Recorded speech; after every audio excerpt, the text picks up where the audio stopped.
এই বিড়ালকে কখনো আপনারা কষ্ট দিবেন না। বিড়ালকে আদর করবেন, বিড়ালকে ভালো মতো পুষবেন। বিড়াল যদি কোনো জাতির জন্য দোয়া করে, কোনো গৃহস্থর জন্য দোয়া করে, ওই সংসারের মধ্যে উন্নতি শুরু হয়ে যায়।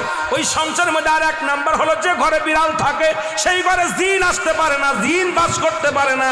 আর একটা ঘোষণা শুনেন, নবীজি বলে গেছেন, যে ঘরের মধ্যে বিড়াল ছানা বাস করে ওই ঘরের মধ্যে জিন জাতি প্রবেশ করতে পারে না। তাহলে ছোট ছোট মাসুম বাচ্চাগুলো যে ঘরের মধ্যে থাকে, মুসলমান অনেক সময় জিনের আশ্রয় পড়ে যায়, অনেক সময় জিনে আসর করে, ওই ঘরের মধ্যে জিনে আসর করে।